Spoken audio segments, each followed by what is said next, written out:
manusia adalah hak dasar asasi yang dimiliki manusia sejak ia lahir, yang memang sudah diberikan kodrat kepada Tuhan kepada manusia yang harus saling dihormati dan dilindungi satu sama lain. HAM mulai diperbincangkan beberapa dekade terakhir, yang mana diharapkan dengan adanya konsep HAM yang jelas, maka setiap manusia di bumi ini mendapatkan hak dasar yang sama untuk hidup dengan layak sebagai makhluk Tuhan yang Maha Esa. HAM singkatan dari hak asasi manusia. Ada 3 kata yang menjadi pondasi pemikiran utama. Pertama adalah hak. Hak adalah suatu yang harus didapatkan oleh seorang sejak ia lahir dan atau sejak ia menyelesaikan kewajiban. Kedua adalah asasi, yang berarti dasar. Dasar bisa diartikan sebagai minimum. Dan ketiga adalah manusia sebagai subjek yang mendapatkan hak asasinya. Manusia adalah makhluk yang diciptakan Tuhan dengan anugerah yang paling sempurna di antara makhluk-makhluk yang lain. Tetapi walaupun manusia sebagai makhluk Tuhan yang sempurna, tetapi tidak ada manusia yang sempurna. Kesempurnaan manusia terletak pada akal dan hati. Dengan keduanya, manusia diberi kebebasan untuk menentukan dia mau menjadi seperti apa. Dan dengan kedua hal tersebut, maka manusia mengkonsepkan sebuah pemikiran berupa hak-hak yang harus dimiliki oleh setiap manusia di muka bumi tanpa terkecuali. Jika hak-hak tersebut tidak terpenuhi, maka dia tidak bisa dikatakan hidup layak sebagai seorang manusia. Assalamualaikum warahmatullahi wabarakatuh. Perkenalkan, nama saya Ella Marisa. Saya akan membahas perkembangan HAM di Indonesia. 1. Periode sebelum kemerdekaan 1908 sampai 1945. Pemikiran HAM pada masa sebelum kemerdekaan dapat dilihat dalam sejarah kemunculan organisasi. Pergerakan Nasional Budi Utomo 1908, Sarekat Islam 1911, Indashe Partij 1912, Perhimpunan Indonesia 1925, Partai Nasional Indonesia 1927. Lahirnya pergerakan-pergerakan yang menjunjung berdirinya HAM seperti ini tak lepas dari pelanggaran HAM yang dilakukan oleh penguasa atau penjajah.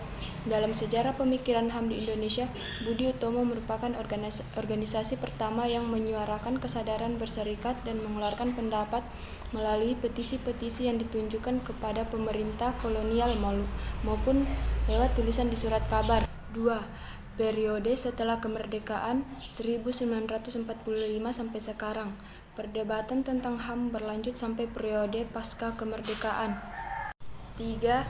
Periode 1945 sampai 1950. Pemikiran HAM pada periode ini menekankan wacana untuk merdeka atau self-determination, hak kebebasan untuk berserikat melalui organisasi politik mulai didirikan, serta hak kebebasan untuk menyampaikan pendapat, terutama di parlemen. 4. Periode 1950 sampai 1959. Periode ini dikenal dengan periode parlementer. Menurut catatan Bagirmanan, masa gemilang sejarah HAM di Indonesia tercermin dalam 4 indikator HAM. Munculnya partai politik dengan berbagai ideologi, adanya kebebasan pers, pelaksanaan pemilihan umum secara aman, bebas dan demokratis, kontrol parlemen atas eksekutif. 5. Periode 1959 sampai 1966.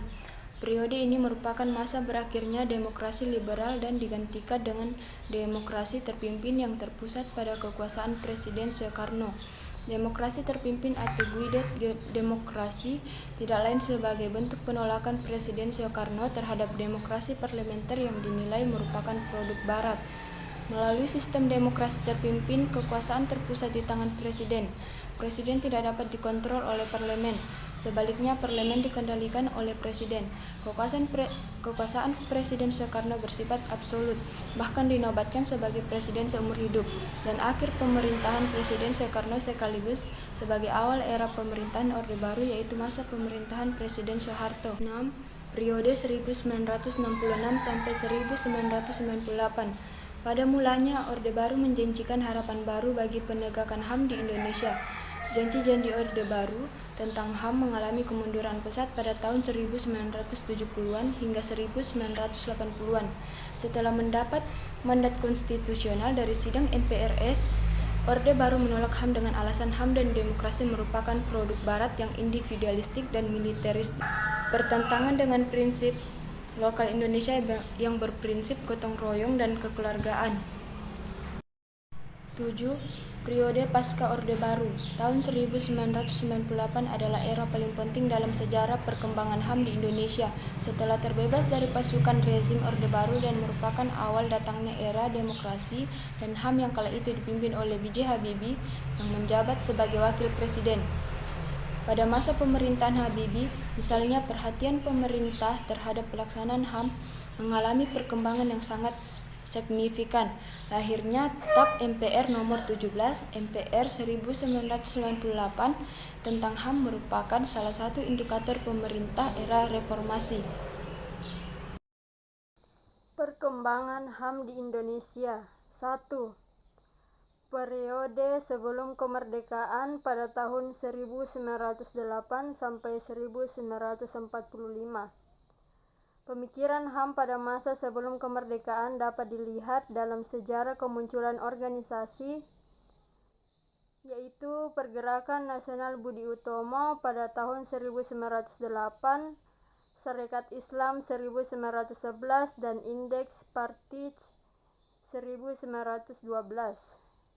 Perhimpunan Indonesia 1925, Partai Nasional Indonesia 1927. Lahirnya pergerakan-pergerakan yang menjunjung berdirinya HAM seperti ini tak lepas dari pelanggaran HAM yang dilakukan oleh penguasa atau penjajah. Yang kedua, periode setelah kemerdekaan pada tahun 1945 sampai sekarang. Perdebatan tentang HAM berlanjut sampai periode pasca kemerdekaan. Yang ketiga, periode 1945 sampai 1950. Pemikiran HAM pada periode ini menekankan wacana untuk merdeka atau self-determination, hak kebebasan untuk berserikat melalui organisasi politik mulai didirikan, serta hak kebebasan untuk menyampaikan pendapat terutama di parlemen. Yang keempat, periode 1950 sampai 1959.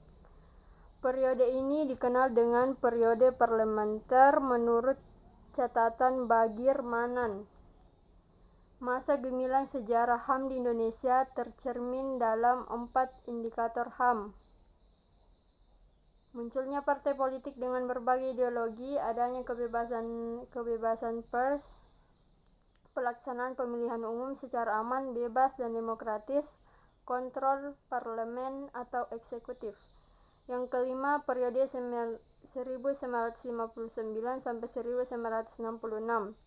Periode ini merupakan masa berakhirnya demokrasi liberal dan digantikan dengan demokrasi terpimpin yang terpusat pada kekuasaan Presiden Soekarno. Demokrasi terpimpin Guided Democracy tidak lain sebagai bentuk penolakan Presiden Soekarno terhadap demokrasi parlementer yang dinilai merupakan produk Barat. Yang keenam, periode 1966 sampai 1998. Pada mulanya, Orde Baru menjanjikan harapan baru bagi penegakan HAM di Indonesia. Janji-janji Orde Baru tentang HAM mengalami kemunduran pesat pada tahun 1970-an hingga 1980-an. Setelah mendapat mandat konstitusional dari sidang MPRS, Orde Baru menolak HAM dengan alasan HAM dan demokrasi merupakan produk Barat yang individualistik, yang militeristik, bertentangan dengan prinsip lokal Indonesia yang berprinsip gotong royong dan kekeluargaan. Yang ketujuh, periode pasca Orde Baru. Tahun 1998 adalah era paling penting dalam sejarah perkembangan HAM di Indonesia. Setelah terbatas dari pasukan rezim Orde Baru dan merupakan awal datangnya era demokrasi dan HAM yang kala itu dipimpin oleh B.J. Habibie yang menjabat sebagai wakil presiden. Bagian D. Hak asasi manusia dan pelaksanaan hukum di Indonesia. Berbagai kasus pelanggaran hak asasi manusia di Republik yang telah 63 tahun merdeka ini ternyata masih marak di depan mata. Kasus Trisakti tahun 1998 yang belum tuntas hingga kini. Kasus lumpur Lapindo yang menyengsarakan ribuan rakyat tak berdosa masih berlarut-larut. Kasus terburuk yaitu pembunuhan terencana Munir, seorang aktivis sejati pejuang HAM di Indonesia yang diakui secara internasional telah mencoreng nama Indonesia di mata dunia. Hak asasi manusia atau HAM.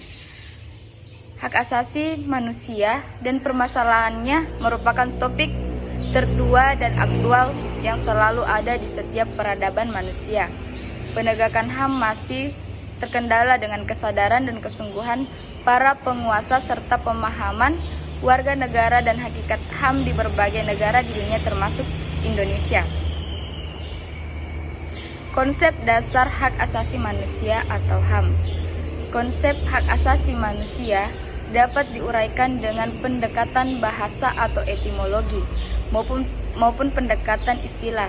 Secara etimologi, kata hak merupakan unsur normatif yang berfungsi sebagai pedoman perilaku, melindungi kebebasan, kekebalan, serta menjamin adanya peluang bagi manusia dalam menjaga harkat dan martabatnya.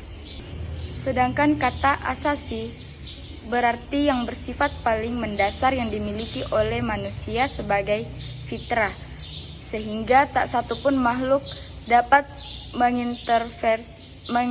mengintervensinya, apalagi mencabutnya. Misalnya, hak hidup sebagai hak paling dasar yang dimiliki manusia, sehingga tak satupun manusia ini memiliki kewenangan untuk mencabut kehidupan manusia yang lainnya. Beberapa tokoh Indonesia pernah menjadi sorotan internasional berkaitan pelanggaran HAM di Timur Timur beberapa waktu yang lalu. Kasus yang juga mencuat hingga mata dunia terbelalak yaitu Politeknik Telkom Pendidikan Kewarganegaraan 4-10 hak asasi manusia dan Rule of Law membunuh aktivis sejati HAM di Indonesia yaitu Munir. Hingga kini pembunuhan Munir masih dalam proses hukum walaupun sangat sulit diungkapkan karena melibatkan oknum anggota Badan Intelijen di Indonesia. Perlindungan HAM di Indonesia harus didasarkan pada prinsip bahwa hak-hak sipil, politik, ekonomi, sosial budaya, dan hak pembangunan merupakan salah satu kesatuan yang tidak dapat dipisahkan baik dalam penerapan, pemantauan, maupun dalam pelaksanaan. Hal ini sesuai dengan isi piagam PBB yaitu pasal 1 ayat 3, pasal 55 dan 56 yang berisi bahwa upaya pemajuan dan perlindungan HAM harus dilakukan melalui suatu konsep kerja sama internasional yang berdasarkan pada prinsip saling menghormati, kesederajatan dan hubungan antar negara serta hukum internasional yang berlaku. Lembaga Perlindungan Hak Asasi Manusia. 1. Komnas HAM atau Komisi Nasional Hak Asasi Manusia. Tujuan dari Komnas HAM yaitu 1. Mengembangkan kondisi yang konduktif bagi pelaksanaan hak asasi manusia sesuai Pancasila, Undang-Undang Dasar 1945, Piagam PBB, dan Deklarasi Universal HAM. 2. Meningkatkan perlindungan dan penegakan hak asasi manusia guna berkembangnya pribadi manusia seutuhnya dan kemampuannya berpartisipasi dalam berbagai bidang kehidupan. Adapun fungsi dari Komnas HAM adalah mengkaji dan meneliti hak asasi manusia, penyuluhan tentang hak asasi manusia, serta pemantauan tentang hak asasi manusia. Kemudian pengadilan hak asasi manusia. Tugas dan wewenang pengadilan hak asasi manusia adalah memeriksa dan memutuskan perkara pelanggaran hak asasi manusia yang berat. Memeriksa dan memutuskan perkara pelanggaran hak asasi manusia berat yang dilakukan oleh WNI di luar batas teritorial wilayah negara Republik Indonesia. Pengadilan hak asasi manusia tidak berwenang memeriksa dan memutuskan perkara pelanggaran hak asasi manusia yang berat yang dilakukan. Kemudian lembaga bantuan hukum. Peran lembaga bantuan hukum diantaranya: 1. Relawan yang membantu kepada pihak-pihak yang membutuhkan bantuan di bidang hukum, membela dan melindungi hak asasi manusia. Penyuluhan dan penyebar informasi di bidang hukum dan hak asasi manusia. Kemudian Biro Konsultasi dan Bantuan Hukum Perguruan Tinggi.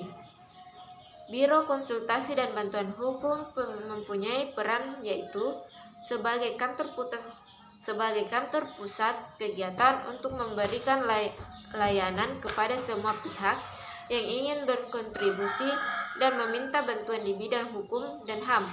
Kemudian pelaksanaan program Tridharma perguruan tinggi di bidang hukum dan hak asasi manusia.